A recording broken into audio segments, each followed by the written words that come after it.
بسم الله الرحمن الرحیم. قدرمندو لیدونکو اوریدونکو او ګرانو هیوادوالو سلامونه او احترامات مې ومنئ. نن 22 د اپریل کال 2016 چې د چهارشنبې ورځ سره سمون خوري ستاسو خدمت کې حاضر یم.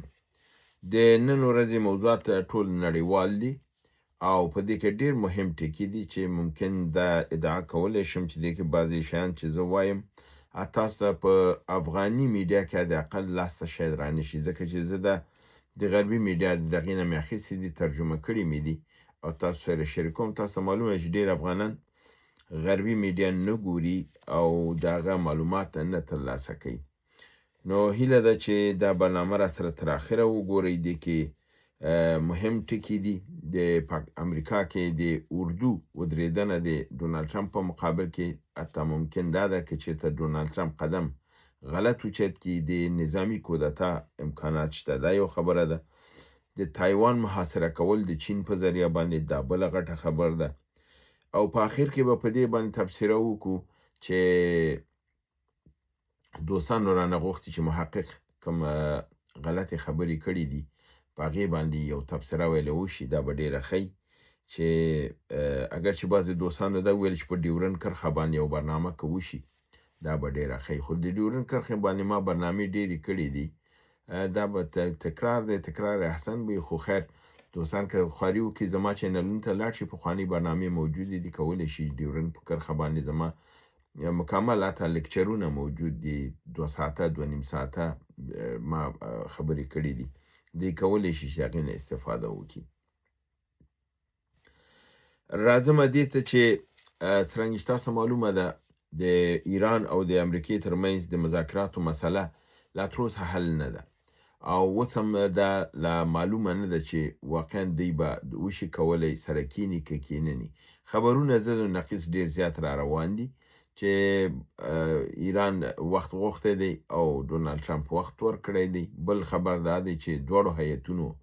سفر شروع کړی دی، اسلام آباد ته به راځي، سبا یا بل سبا به دا کوي. په عین حال کې داسې خبر هم راغلی چې ایران وخت غوښتی دی او امریکا دا ویلي چې دا وخت به ورته ورکړو. اوله کې ویلي چې دا تمدید نه کوو، خو بیا دا تمدید لکه چې شوی دی. خو دا ټول موضوعات به زه انشاءالله په تفصیل سره دا کوم. د ټول نه مخکې دا دی چې 2 ورځې مخکې چون ډونالد ټرمپ دا تیاری نیوه که چېرته ایران مذاکراتو ته رانشي، خبرو اترو ته رانشي، د میز سر ته رانشي، نو دی به څه کوي. دی د خپل د امنیت د شورا د غړو سره چې 7 تنه دي هغوی سره ناسته وکړه چې په هغې کې جنرال ډنکین هم و د اردو په نمایندګۍ باندې. او هلته په دې باندې خبره وشوه چې دوی به برید کوي او دا برید چې دوی دې ته غوږ کېښوده شي. ډونالد ټرمپ دا خبره کړې وه چې ایران به داسې تبخیر بشي، یعنی لکه اوبه چې بخار شي لاړې شي، یعنی دا رقم ته به ورک کمه. نو هغې غوښته چې دې باندې پوه شي دا تبخیر څنګه کوي، دا ته ورکوي څنګه. نو دی د اردو نه د خپله د شورای امنیت نه دا وغوښتل چې د اتومي کوډونه دې ته ورکړ شي، ځکه هر اتومي دغه یو بم یو کوډ لري. هغه یو کوډ چې استعمالیږي یو بم اتوم استعمالیږي. نو که ته فرضاً 2 بم اتوم استعمالی 2 کوډه به اخلي. او دا کوډونه چې دي دا د یو کمیټې تر حمایت لاندې، دا د یو فرد په لاس کې نه، د یو ادارې په لاس کې نه. دا فرضاً استخبارات دي، اردو ده، امنیت مسایل دا خپله ریاست جمهوری دا 5-6 ارګانونه دي چې دا دغه ساتي. او دا بټنه چې دا سره بټنه یا کوډ چې دی دا بیا د دې اختیار رئیس جمهور ته ورکول کیږي او رئیس جمهور چې هغه بیا فشار ورکوي او فرمان ورکوي چې دا باید اوس لاړ شي. نو دا کار خپله رئیس جمهور کوي او د دې لپاره د کمیټې نه اجازه غوښتل کیږي. کمیټه بیا هغه اختیار رئیس جمهور ته ورکوي. ډونالد ټرمپ د ده اجازه وغوښتله چې ماته د اتومي بټۍ کوډونه راکړل شي، یعنی یو دانه نه 100 دانو اجازه راکړل شي. یعنی د نیت دا دی چې یو بم به نه استعمالوي، 100 بم، نو 100 کوډه یې غوښتي وو. په دې وخت کې جنرال ډنکین چې دی د خپل ځینه اوچتېږي او ډونالد ټرمپ ته مخاطب کیږي او هغه ته وایي چې زه فرضاً ستا جنرال یم او ستا امر په هر حالت کې زه منم، خو کله چې ستا امر د قوانینو خلاف وسی او هلته قانون تر خپل لاندې کېږي، هلته زه ستا امر بیا نشم منلی. او دغه امر چې ته کوې چې ماته دا کوډونه راکوي، دا د دفاعي کوم قوانین چې امریکا کې دي د هغې تخلف دی، او زه من حیث یو جنرال د دې شي اجازه نه ورکوم. ویل کېږي چې دی د ده ځینه بیا وځي. وروستو چې د نورو جنرالانو دوی سره خبرې ته دغه کېږي، هغه جنرالان دا کېږي ډونالډ ټرمپ د بدو الفاظو نه کار اخلي، یعنی کنځل کوي، او دا نظامیان مجبوره کېږي چې رئیس جمهور ته وایي چې د اتاق د کمرې نه ووځه، یعنی هغوی ورته وایي چې کمرې نه ووځه. دا یو خبر په دې رقم ته ما واخیسته، دا د مختلف ځینه و، دا خبر چې لګیم تاسو ته وایم دا د مختلف ځینه و. نو دې کې دوی دغه وکړل او د دې شي اجازه یې ورنه کړله. پس ته نظامیانو په دې باندې دا خبره وکړله که چېرته ډونالډ ټرمپ په دې ټینګار وکړي چې دا به بم اتم پر ایران باندې استعمالوي، نو موږ باید د ده مخنیوی وکړو. اول مخنیوی باید کانګرس او سنا وکړي، او هغه دا دی چې رئیس جمهور باید برطرفه کړي. که کانګرس او سنا خپل په دنده کې پاتې راغلل، نو ممکنه ده چې په تاریخ د امریکا کې د لومړي ځل لپاره 250 کالو کې لومړي ځل لپاره نظامی کودتا یا نظامی عمل صورت ونیسي چې رئیس جمهور ګوښه کړي، خلق سلای کی، خلق قدرتی کی، او په یوازې یو مرحله تیره شي، او یا یې معاون بیرته راشي، یا یو کوم بل انتخابات وشي بل رئیس جمهور راشي، او د انتقال د قدرت بیرته نارمل غیر عادي دغې ته وکړي، یعنی ملکي خلکو ته وکړي. اوس حالات هلته په دغه نهج کې رسېدلي دي، او دغه دې باندې تبصره چې ده الکساندر راو جرمني سیاسي مبصر کړې ده، او هغه دا ویلي دي چې دا کار چې دی دا به اردو دې ته مجبوره کړي، که چېرته کانګرس خپل دنده پوره نه کړي، نو اردو به دې ته مجبوره کړي چې دې کار ته لاس واچي، او ډونالډ ټرمپ مجبوره د قدرت نه لرې کړي، او دا نظام یو څه وخت لپاره خپل لاس کې ونیسي، تر څو حالات بیرته نارمل حالت ته راشي. دا نو ډېر یو مهم خبر و، او دا مې که تاسو سره مې شریک. دویم خبر دا دی چې څنګه تاسو معلومه ده چې ایران چې وایي زه دغې ته نه راځم د ناستې ته، یو علت یې دا و چې د دوی کښتۍ باندې هغوی برید کړی و، دوی ویلي زموږ کښتۍ باندې برید شوی دی، هغه دې راخوشي کړلی شي، او بل دا د تنګې هرمز محاصره دې ختمه کړلی شي، او امریکایي قواوې دې شاته لاړ شي. ځکه دې کې د ایرانیانو بل هدف هم دی چې په وخت د مذاکراتو کې ممکن چې دوی برید وکړي، د ده نه دوی یېرېدل. نو په دې اساس اوس دا خبره کېږي چې دا خبر پروفیسر موراندي خپل په یو برنامه کې ورکو، ما راواخیسته. هغه وایي چې کله امریکایانو دا کار وکړ، ایران اعلان وکړ چې دوی به خپل په بدل خپل په وخت کې اخلي، نو نن هغوی په ایراني ډرونونو په ذریعه باندې د امریکا په کښتیګانو باندې برید وکړ. خو هدف یې وایي دا نه و چې کښتیګانې ووهي یا له منځه یوسي، ډرونونه یې ورخوشې کړل، ځکه چې امریکایان مجبوریږي چې دا ډرونونه په میزایلونو ووهي. نو کله چې دا میزایلونه دفاعي د دوی چې اوس تازه دا کښتیګانې په 13 د اپریل کې ډکې کړې وې، چې هغې خبر هم ما تاسو ته درکړی و، اوس ایرانیان وایي چې دا ختم شي دا میزایلونه، نو دې لپاره ډرون یې پرې ورلېږلي. کله دا ډرون چې هلته ځي، هغې مجبور دی چې دفاعي میزایلونه چې لري، هره کښتۍ د خپل د دفاع لپاره میزایل استعمال کړي، او په سلهاو ډرونه یې لېږلي دي. نو دا په سلهاو میزایلونه یې د هر کښتیګانو نه ځي، او دا کښتیګانې خلصلا کېږي، تشېږي. نو کله چې دوی داسې یو حالت سره مخ شوي دي، دوی سنټرل کمانډ امریکا کې تماس نیولی دی، یا فرضاً خپله سنټ کام چې په سیمه کې دی هلته یې تماس نیولی، او دوی هغې ورته ویلي دي چې عقب نشیني وکوي، په شاتګ شروع کوي، په دې چې ضرر ونه ګورئ او ټول میزایلونه هم ختم نشي. نو دوی چې څومره په شا تلل، ایرانیانو کښتیګانې ورپسې روانې وې. ویل کېږي چې دوی عین د باب المندب نه تېر شوي دي، او ریډ سی ته، یعنې سره سیند ته هلته ځان دغه کړی دی، او اوس هلته ری ګروپینګ کوي، یعنې ځانونه بیرته جوړوي، او دا چورت وایي چې بیرته څرنګې راشي برید وکړي، او برید په دې نشي کولی چې بیا هماغه کار ورسره ایرانیان کوي، بیا ورپسې ډرونونه رالیږي، بیا دوی ځغلوي. خو ایرانیانو د دې موقع نه دا استفاده کړې ده چې دوی شاته تنبولي دي، په خپله یې په تنګه د هرمز کې مینګزاري کړې ده، مینونه کرلي دي، بحري مینونه چې کشتۍ رانشي. او پروفیسور مراندي دا هم ویلي چې دا مینونه دا رقم ته دی دغه کړي دي چې اوس خپله ایران ته معلوم نه دي چې دا په کوم ساحه کې دي بیرته خپله نشي پاکولی، او امریکایانو ته خو بالکل معلوم نه دي، هغوی لپاره به ډېره لویه ستونزه جوړه کړي، نو هغوی دا جرأت نشي کولی په دې سیمه باندې راننوځي. نو که اوس ایران بیرته مذاکراتو ته راځي، هغه د دې نه مطمئن دی چې امریکا کشتیګانې سیمې باندې نشي راتلی، هغوی ته یې چاره کړې ده، هغوی بندوبست یې کړی دی، هغوی هلته بند کړي دي، او په خپله به اوس مذاکراتو خواته چې کوم اشاره ورکړ شوې ده ممکن چې دوی هاخوا ته لاړ شي. همدارنګې ډېر مهم خبر بل دا دی چې هغه هم اسوسییټډ پریس ورکړی دی، او ما د جارج ګالوی د برنامې نه دا واخیسته، او هغه ویلي چې دا خبر چې زه ورکوم، هغه ویلي چې دا اسوسییټډ پریس دا خبر شریک کړی دی، او هغه دا دی چې چین د تایوان محاصره کړې ده، جنگي کشتیګانې هم راوړي دي، جنگي طیارې هم راوړي دي، او تایوان کاملا حصار کې دی. یعنی چین که هر وخت هر زمان وغواړي چې په تایوان ننوځي، امریکا څه شی نشي کولی، ځکه امریکا دلته اوس په ایران کې خپې بندي دي، کشتیګانې دلته مصروفې دي، سنټکام قمنداني دلته مصروفه ده، اسلحه یې دلته مصروفه ده، دا په بل جنګ ته نشي ورتللی،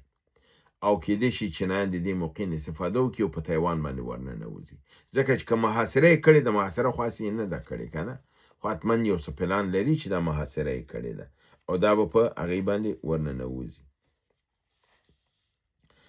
همدارنګې بل خبر دا دی چې امکان د جنگ د اسرائیل او د ترکیې ډېر زیات دی، او دا جنگ میدان به په سوریه کې، یعنی ترکیه او اسرائیل که جنگ کوي، هغه به په سوریه کې سره کوي، او ویل کېږي د همده لپاره امریکایانو خپل قوا ټولې قوا د سوریې نه وایستلې او سوریه تخلیه کړله، او د دې لپاره چې که چېرته دلته د ترکیې او د دوی جنګ کېږي، ممکن د دوی په اردو باندې د هر خوا نه بریدونه وشي او تار و مار شي، نو دوی ساحه پرېښې ده چې د ممکن که دلته جنګ کېږي چې دوی د سره جنګ کوي چې دوی ته پکې صدمه ونه رسېږي. امریکایان دې ننوتي دي،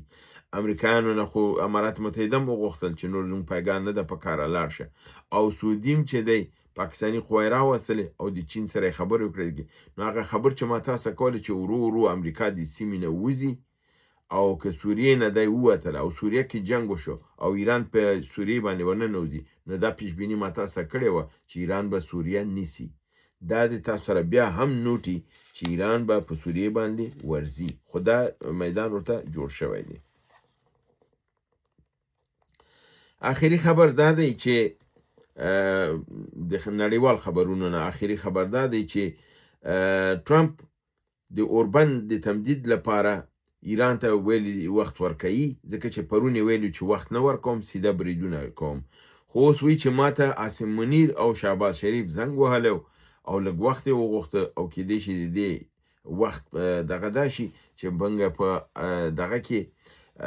نتیجه کې یو مثبت دغې ته لاړ شو، او ایرانیان ځان آماده کړي او راشي خبرو اترو ته سره دلته کېنو. نو دی ورته دا ویلي چې نو دې نه ښکاره کېږي چې وخت تمدید شوی دی، مذاکرات به په یو دوه ورځو کې نه وي، هغوی به خپل وخت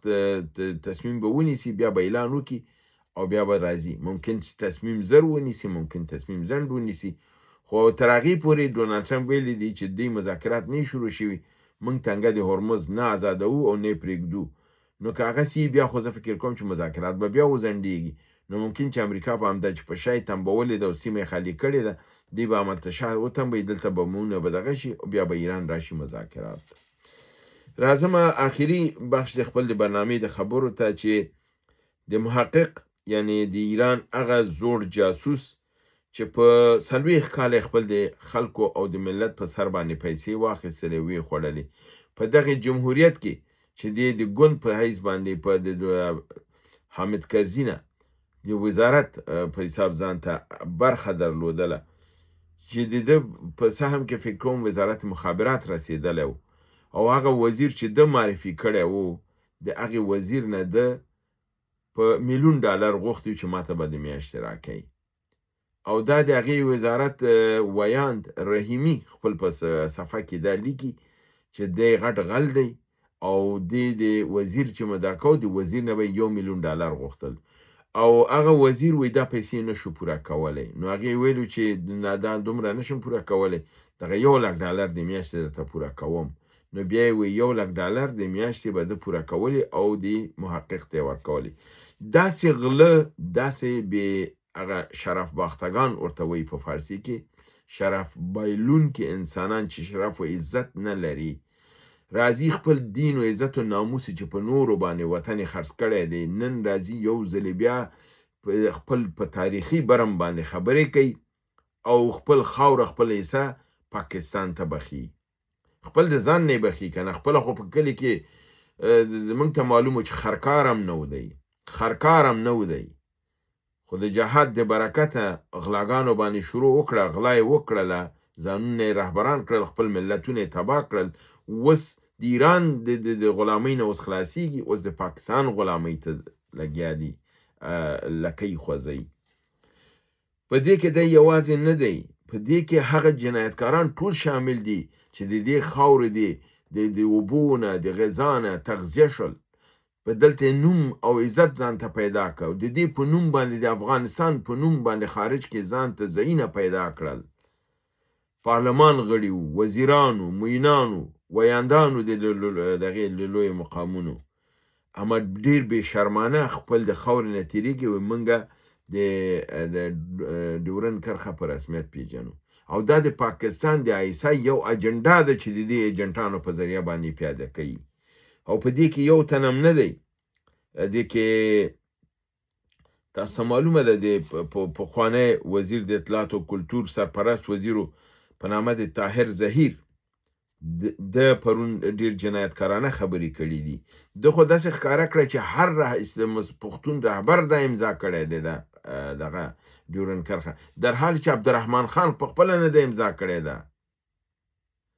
نو پس هغې نه بیا چا بیا ده وی امان الله خان هم وی امضا کړی دی وی نادر خان هم امضا کړی دی اما دا نه وایي